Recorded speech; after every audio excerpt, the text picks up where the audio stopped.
ये भी एनसीआरबी के ही डाटा है। प्रदेश में 815 सांप्रदायिक दंगे हुए और 192 लोगों की मौत उसमें हुई है। मैं उस पर चर्चा करूंगा। उससे पहले भी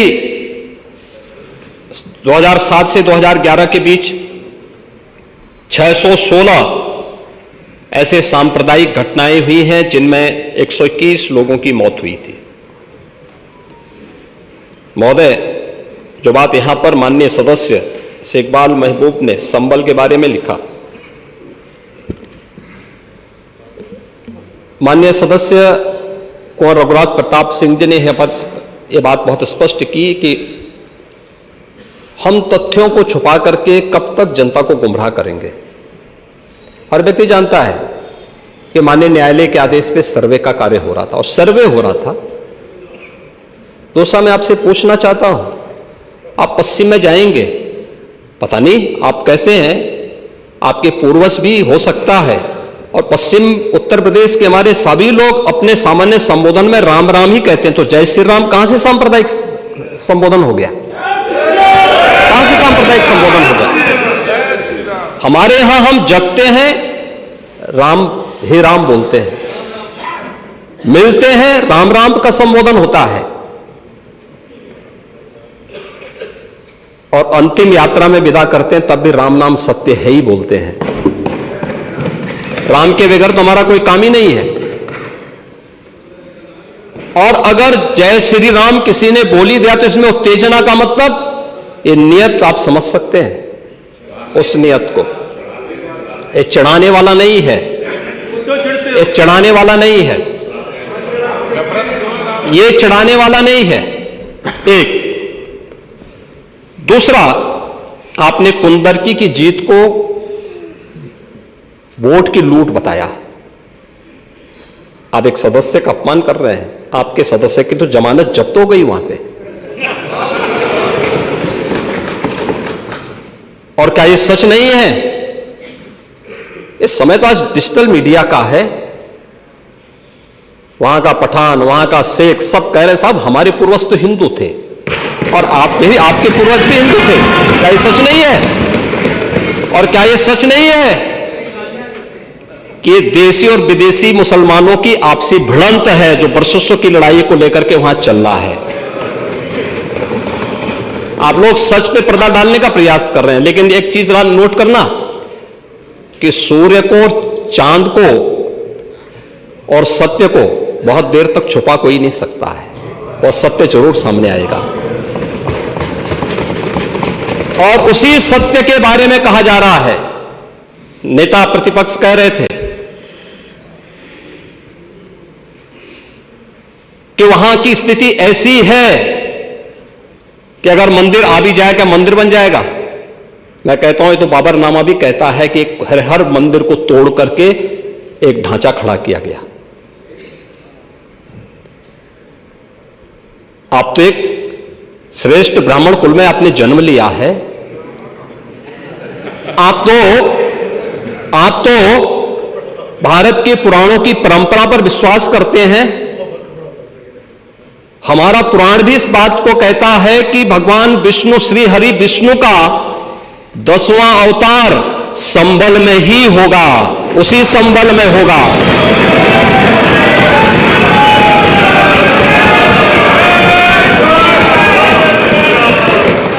और यह तो केवल सर्वे की बात थी। माननीय न्यायालय के आदेश पर जिलाधिकारी का मतलब जिले का एडमिनिस्ट्रेटिव हेड, पुलिस अधीक्षक उस जिले की पुलिस फोर्स का मुखिया है। इनका दायित्व है कि शांतिपूर्ण तरीके से किसी सर्वे के कार्यक्रम को वहां पे संपन्न करना, माननीय न्यायालय के आदेश को अक्षरशः अनुपालन करना। और सर्वे 19 नवंबर को भी हुआ, 21 नवंबर को भी हुआ, 24 नवंबर को भी सर्वे का कार्य चल रहा था। क्या यह संभव है? नहीं, 21 को संपन्न नहीं हुआ था। ये लगातार सर्वे का काम चल रहा था। और सर्वे के कार्य के दौरान पहले 2 दिन कोई भी शांति भंग नहीं हुई। तीसरे दिन जब 23 नवंबर को जुमे की नमाज के पहले और जुमे की नमाज के दौरान जिस प्रकार की तकरीरें दी गईं, उन तकरीरों के बाद माहौल खराब हुआ और फिर उसके बाद जिस प्रकार की स्थितियां की गई थी वो सबके सामने है। और इसलिए मैं कह रहा हूं, हमारी सरकार ने तो पहले ही कहा कि हम जुडिशियल कमीशन बनाएंगे। ये एक्ट के अंतर्गत ही इस कमीशन बना हुआ है। माननीय सदन में उसकी रिपोर्ट भी आएगी। दूध का दूध और पानी का पानी सबके सामने आएगा। मैं केवल एक बात कहना चाहता हूं कि अगर संभल के बारे में हम जब बात करते हैं महोदय, एक लंबा सिलसिला है इस संभल का। और अगर मैं संभल की जब चर्चा करता हूं तो संभल में कैसे माहौल खराब किया गया वहां पे। ये संभल में दंगों का जो इतिहास है 1947 से ही प्रारंभ होता है। 1947 में एक मौत होती है। 1948 में 6 लोग मारे जाते हैं। 1958 में भी दंगा होता है। 1962 में भी दंगा होता है। 1976 में भी 5 लोगों की मौत वहां पर हुई थी। और 1978 में 184 हिंदुओं को सामूहिक रूप से जला दिया गया था। 184 हिंदुओं को हत्या हुई थी, हिंदुओं की हत्या हुई थी और जलाया भी गया था। और 184 हिंदू मारे गए थे वहां। 184। मैं वही तो कह रहा हूं ना, आप उस सच को स्वीकार नहीं करेंगे, आप उस सच्चाई को स्वीकार नहीं करेंगे। और लगातार कई महीनों तक वहां कर्फ्यू था। 1980 में फिर दंगा हुआ था, एक मृत्यु हुई। 1982 में फिर दंगा हुआ, एक मृत्यु हुई।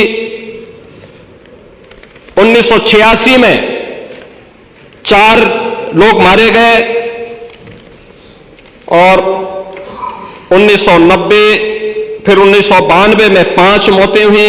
1996 में 2 मौतें हुई। ये लगातार ये सिलसिला चलता रहा। 1947 से लेकर के अब तक 209 हिंदुओं की निर्मम हत्या वहां हुई है संभल के अंदर। 209 हिंदुओं की। और एक भी बार किसी ने उन निर्दोष हिंदुओं के लिए कभी 2 शब्द नहीं कहे, उनके प्रति, उन परिवारों के प्रति संवेदना के शब्द नहीं कहे। महोदय, जो आज घड़ियाली आंसू बहा रहे हैं, ये लोग कभी भी उन निर्दोष हिंदुओं के बारे में कभी 2 शब्द नहीं कहे। वहां पर 1978 में जो दंगा हुआ था महोदय, किस प्रकार की स्थिति थी। एक वैश्य जिसने सबको उधार दे रखा था पैसा, और उस बात को मानता था कि साहब मैं तो सबको पैसा देता हूं, मेरे यहां तो सब व्यवसाय के साथ जुड़े हुए हैं। अगल बगल के हिंदू दंगा होने के बाद उनके घर में इकट्ठे होते हैं, फिर उनका गला रेंत करके हत्या होती है। ये लोग सौहार्द की बात करते हैं। शर्म नहीं आती इन लोगों को सौहार्द के बारे में चर्चा करने की। 1978 से जो मंदिर आज निकल रहा है, 1978 से इन लोगों ने कभी खोलने नहीं दिया उस मंदिर को। जो आज बजरंगबली का मंदिर निकल रहा है, जो वहां पर आज 22 कुएं किसने बंद किए थे, इन 22 कुओं को भी वहां पे बंद किया गया। और वहां का माहौल इतना तनावपूर्ण किसने बनाया था? ये पत्थरबाज कौन थे? एक भी गिरफ्तारी बिना साक्ष्य की नहीं हो रही है। और याद रखना, जिसने पत्थरबाजी की होगी, जिसने माहौल खराब किया होगा, उसमें एक भी बचने वाला भी नहीं है, एक भी नहीं बचेगा। हम माननीय उच्चतम न्यायालय के आदेश का पालन करते हैं, सम्मान भी करते हैं। और क्या संविधान को आप मान रहे हैं? क्या आप लोग संविधान के प्रति सचमुच वचनबद्ध हैं? मैं तो धन्यवाद दूंगा माननीय अध्यक्ष जी को इस बात के लिए कि आज उन्होंने संविधान की मूल प्रति यहां पर दी है। बाबा साहब भीमराव अंबेडकर जी ने 26 नवंबर 2049 को जिस संविधान को बनाकर के देश को सौंपा था, उस मूल संविधान की प्रस्तावना को एक बार पढ़िए। मौलिक कर्तव्यों के बारे में, मौलिक अधिकारों के अध्याय के चित्र को देखिए, अलग अलग उन आर्टिकल के उस पृष्ठों का अवलोकन करिए, आपको उसमें राम भी नजर आएंगे, कृष्ण भी नजर आएंगे, लंका दहन के उपरांत बजरंगबली भी नजर आएंगे, ज्ञान का उपदेश देने वाले बुद्ध भी नजर आएंगे। भारत की समृद्ध परंपरा का दर्शन आपको उस संविधान में मिलेगा जो बाबा साहब भीमराव अंबेडकर ने दिया था। लेकिन उस मूल संविधान में कहीं भी धर्मनिरपेक्ष या पंथ निरपेक्ष या फिर समाजवाद शब्द नहीं है। और ये आप सबकी आंखों को खोलने वाला होना चाहिए। आप लोग संविधान में बदलाव की बात करते हैं। जिन लोगों ने संविधान का गला घोंटा, उनका पिछलग्गू बन करके केवल सत्ता हथियाना चाहते हैं, जनता की आंखों में धूल झोंकना चाहते हैं।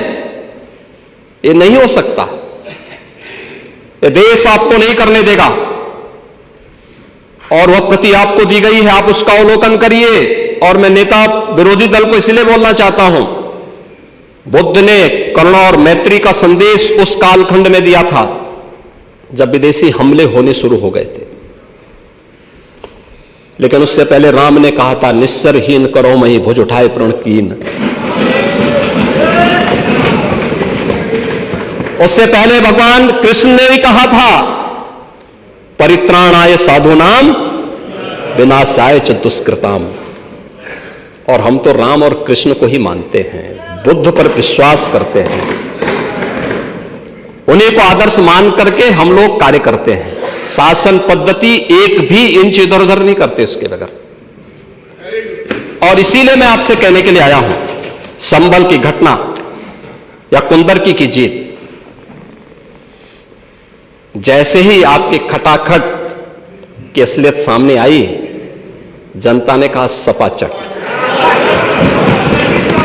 उपचुनाव में 9 में से 7 तो भारतीय जनता पार्टी और एनडीए गठबंधन जीता है। और यही नहीं, सीसामऊ और करहल, याद करिए 2022 में समाजवादी पार्टी ने करहल में 70,000 से लगभग 67,000 से जीती थी। इस बार वह मात्र 13-14। अरे आप चिंता मत करिए, देख लेना अगली बार कुछ नहीं रहे, बहुत ज्यादा रहे। अगली बार सीसामऊ में भी बाल बाल बच गए। तो अपनी जड़ें याद आने लग गई हैं। अब आपने देखा होगा उन लोगों के वक्तव्य को, डिजिटल मीडिया में थोड़ा अवलोकन करिए और देखिए वहां पे जब लोग चिल्ला चिल्ला के बोल रहे हैं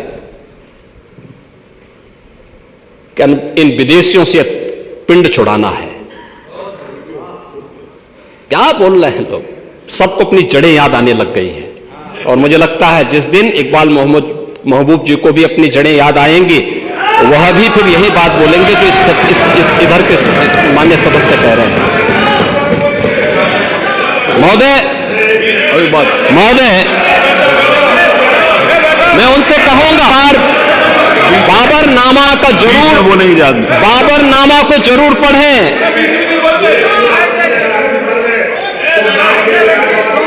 चलिए चलिए दीजिए, चलिए वो जो बात कही बाबरनामा को जरूर एक बार पढ़ें आप। मंत्री जी बोल रहे हैं, प्लीज बैठ। चलो आप दे देना जब अवसर हो। बाबरनामा को एक बार पढ़ें आप बैठो। महोदय, संभल की घटना के साथ ही मैं प्रदेश के अंदर अलग अलग समय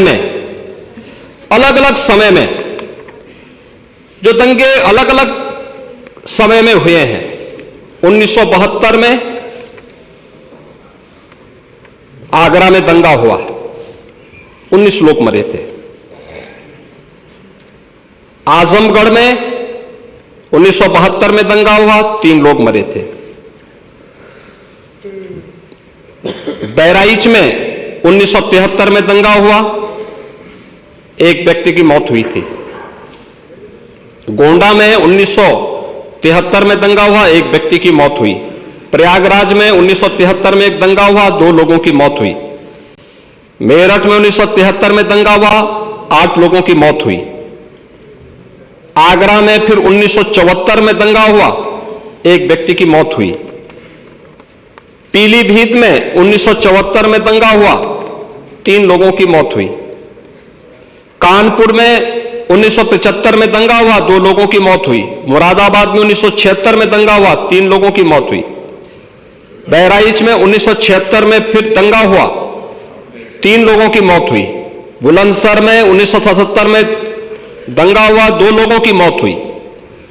वाराणसी में 1977 में दंगा हुआ, 8 लोगों की मौत हुई। मुरादाबाद में 1978 में दंगा हुआ, 19 लोगों की मौत हुई। अलीगढ़ में 78 में दंगा हुआ, 21 लोगों की मौत हुई। ये लगातार मैं क्या कर रहा हूं, उसमें आप भी थे, जिसके कारण लोकतंत्र सेनानी आप कहलाते हैं, लोकतंत्र सेनानी कहलाते हैं मल्होत्रा जी। उसी के नाम पर आप लोग, मैं क्या कर रहा हूं, ये दंगे हुए हैं, मैं उन दंगों के बारे में बोल रहा हूं जिन दंगों के कारण लगातार माहौल खराब हुआ है प्रदेश का। और आज प्रदेश के अंदर सुरक्षा का जो एक माहौल है, कानून व्यवस्था की जो एक स्थिति पैदा हुई है, लोगों को सुरक्षा पे विश्वास है, कानून व्यवस्था पर विश्वास है, उसी का परिणाम है कि 40 लाख करोड़ रुपए का निवेश का प्रस्ताव उत्तर प्रदेश को प्राप्त होता है। इतना निवेश, इंफ्रास्ट्रक्चर का एक कार्य, रोड की, रेलवे की, एयर कनेक्टिविटी की, ये उसी का परिणाम है जो सरकार कर रही है और लगातार उसको कर रही है।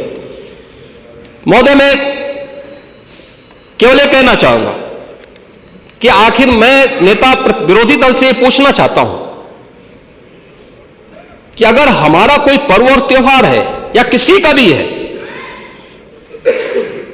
मुहर्रम का जुलूस हो या फिर कोई भी अन्य मुस्लिम समाज का कोई पर्व और त्योहार का कोई जुलूस, वो हिंदू मोहल्ले से सुरक्षित निकल जाता है, कोई दिक्कत नहीं होती, मंदिर के सामने से भी निकल जाता है, कोई समस्या नहीं होती। लेकिन ये समस्या केवल वहीं पे क्यों खड़ी होती है जब कोई हिंदू शोभा यात्रा किसी मस्जिद के सामने से, किसी मुस्लिम बाहुल्य क्षेत्र से निकलती है, तब क्यों तनाव पैदा हो जाता है? तभी क्यों झंडा लगाने में क्या समस्या आ रही है? क्या भारत की धरती पे केसरिया झंडा नहीं लग सकता? क्यों नहीं लग सकता? क्यों नहीं लग सकता? मैं यही पूछना चाहता हूं, आखिर ये दंगे क्यों किए जाते हैं? और बहराइच का मामला, महाराजगंज उस कस्बे का, जहां के बारे में आप कह रहे हैं कि लगातार मुस्लिम बस्ती थी, मोना जी ने भी इस बात को कहा कि बस्ती थी, प्रशासन नहीं था, 4 कंपनियां पुलिस थी वहां पे, और दंगा सड़क पे नहीं हो रहा था, गोली घर के अंदर से चल रही थी। इस निर्दोष राम गोपाल मिश्रा की हत्या हुई और घर के अंदर से गोली चला करके उसकी निर्मम हत्या की गई। हमें इस सच्चाई को स्वीकार करना चाहिए। ये दंगा सड़क पे आमने सामने नहीं था। अगर पुलिस घर के अंदर घुसती तो लोग फिर कुछ और आरोप लगाते। पुलिस ने बचाव करने का अपना प्रयास किया। 4 कंपनियां वहां पे थी। और आप कह रहे हैं कि माननीय मोना जी ने भी कहा कि भारतीय जनता पार्टी के विधायक ने आरोप लगाए। भारतीय जनता पार्टी के विधायक ने इस हल्दी की घटना को लेकर के नहीं, इस महाराजगंज कस्बे की घटना को लेकर के नहीं, ये उस समय बहराइच कस्बे में थे और बहराइच कस्बे में इनकी गाड़ी पर हमला हुआ, जो वहां से 30-35 किलोमीटर दूर है। वहां पे एक पथराव हुआ था।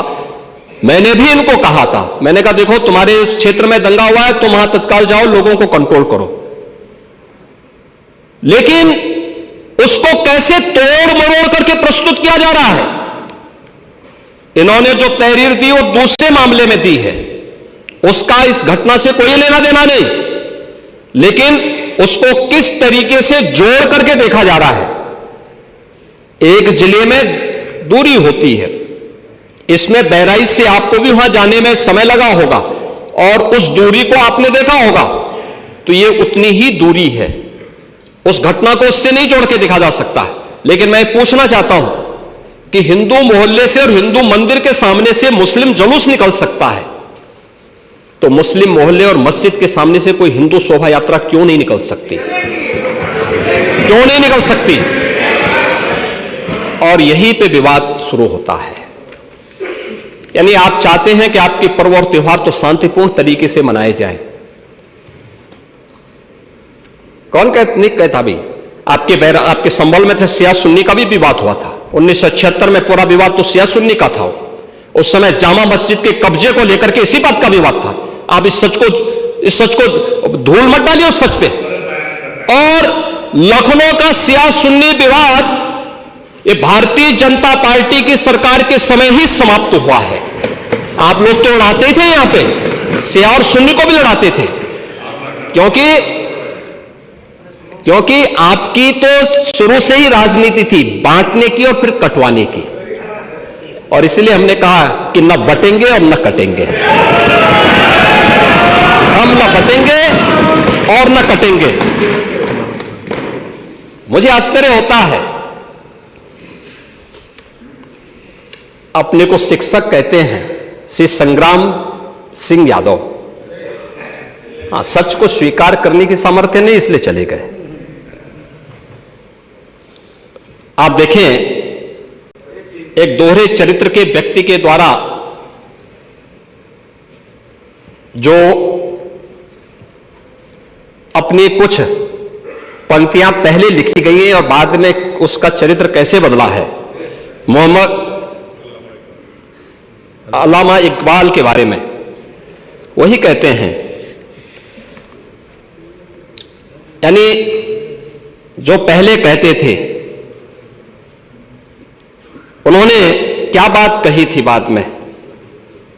मुस्लिम हैं हम, वतन हैं सारा जहां हमारा, चीन वो अरब हमारा, हिंदुस्तान हमारा, तौहीद की अमानत सीनों में है हमारे।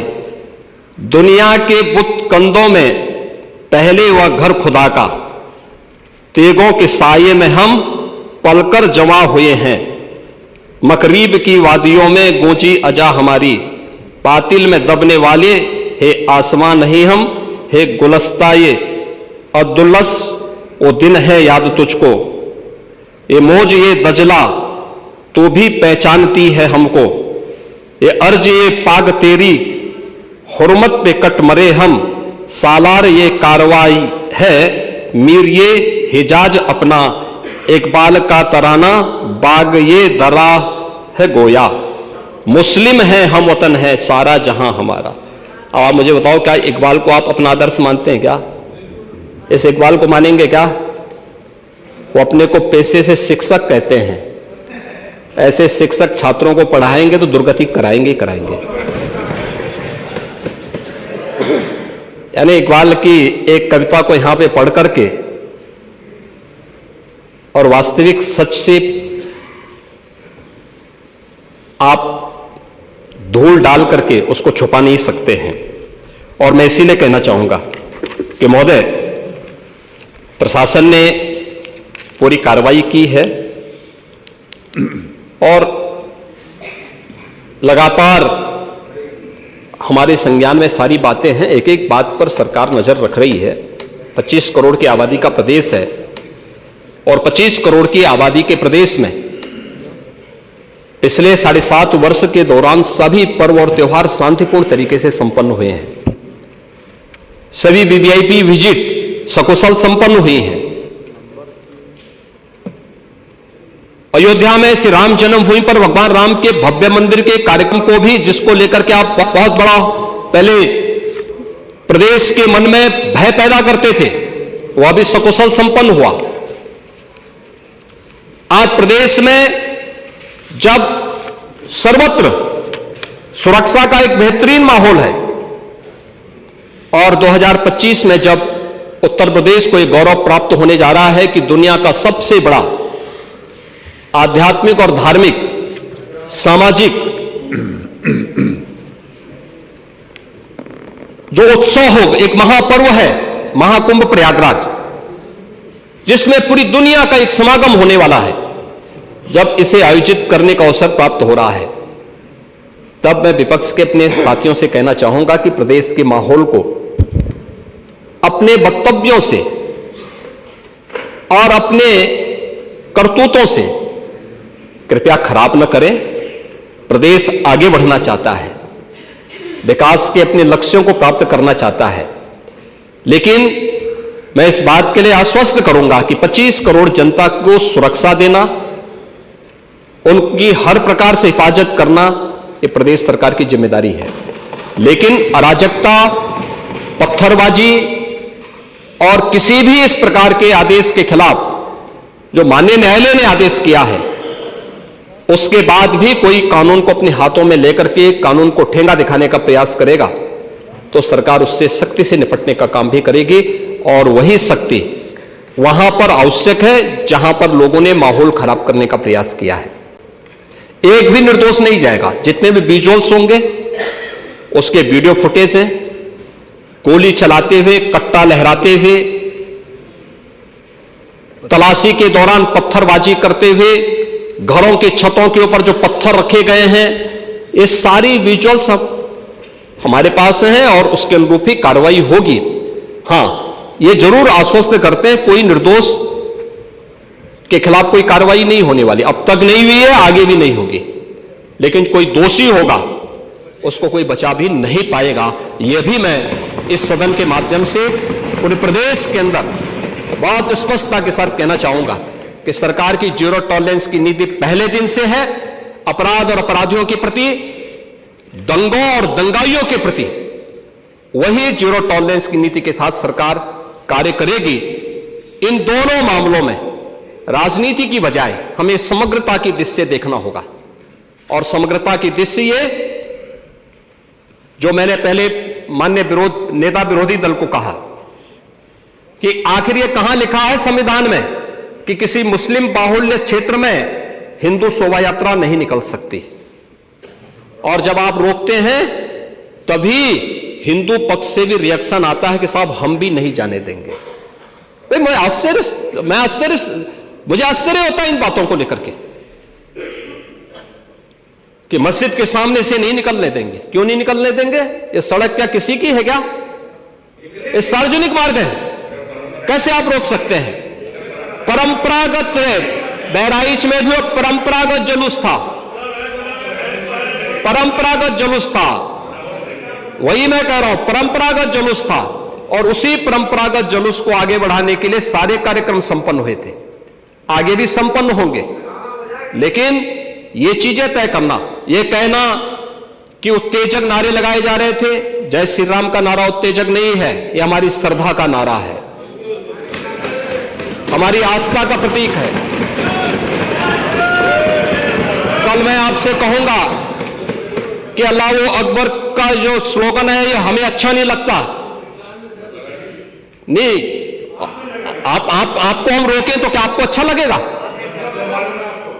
नहीं, आपको नहीं, मुझे मतलब होने की आवश्यकता ही नहीं, मुझे आवश्यकता ही नहीं इसकी, नहीं, मुझे इसकी आवश्यकता ही नहीं है, मुझे इसकी आवश्यकता ही नहीं, क्योंकि मेरी तो विरासत इतनी लंबी चौड़ी है, इतनी प्राचीन है कि मैं उस परंपरा को ही लेकर के चले जाऊं। मैं जय श्री राम का नारा, हर हर महादेव का नारा और राधे राधे राधे राधे के संबोधन से ही अपना पूरा जीवन काट सकता हूं। मुझे किसी और स्लोगन की आवश्यकता ही नहीं है।